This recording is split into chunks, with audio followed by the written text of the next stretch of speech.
శ్రీ లక్ష్మీ నృసింహ పరబ్రహ్మణే నమః. సాధారణంగా కుటుంబంలో చాలా రకాలైనటువంటి ఇబ్బందులు మనం చాలా ఇళ్లలో 100 ఇళ్ళు చూసుకుంటే అందులో సుమారు ఒక 70-80 ఇళ్లలో మన సంతానం యోగ్యంగా లేకపోవడం కావచ్చు, వాళ్ళల్లో ఆర్థికంగా ఇబ్బందులు కావచ్చు, ఆరోగ్యపరమైనటువంటి ఇబ్బందులు కావచ్చు, వివిధ రకాలైనటువంటి సమస్యలతోటి చాలా కుటుంబాలు కొట్టుమిట్టాడుతుంటాయి. అయితే ఎక్కడికి వెళ్ళినా కూడా ఏ క్షేత్రానికి వెళ్ళినా, ఏ తీర్థానికి వెళ్ళినా, ఏ జ్యోతిష్యుడి దగ్గరికి వెళ్ళినా కూడా ఇంకా మారుతుంది అని చెప్పుకునేటువంటి క్రమం చాలా ఎక్కువ పెరుగుతుంది. అయితే వీటన్నిటికీ కూడా మనకు పితృదోషాల యొక్క ప్రభావం ఉంటేనే ఇలాంటివన్నీ జరుగుతాయి అనేటువంటిది మనం ఎప్పుడైతే గ్రహిస్తామో, ఆ పితృదేవతల యొక్క అనుగ్రహాన్ని మనం ఎప్పుడైతే పొందుతామో, ఇవన్నిట్లో చాలా రకాలైనటువంటి మార్పులని మనం ఖచ్చితంగా గమనించవచ్చు.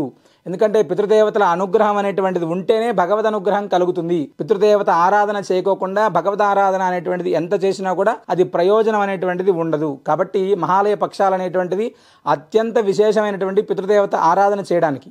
ఈ మహాలయ పక్షాలలో అత్యంత విశేషమైనటువంటి చివరి రోజులు ఏవైతే ఉన్నాయో, మహాలయ అమావాస్య, అవన్నీ కూడా చాలా విశేషమైనటువంటిది.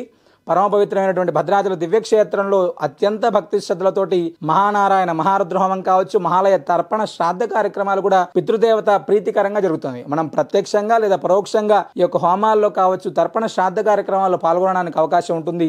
మీరు కూడా మీ పితృదేవత ఆరాధన చేయాలి అనుకుంటే తప్పకుండా క్రింద నెంబర్ని సంప్రదించి మీ వివరాలు నమోదు చేసుకోగలరు. సర్వేజన సుఖినో భవంతు.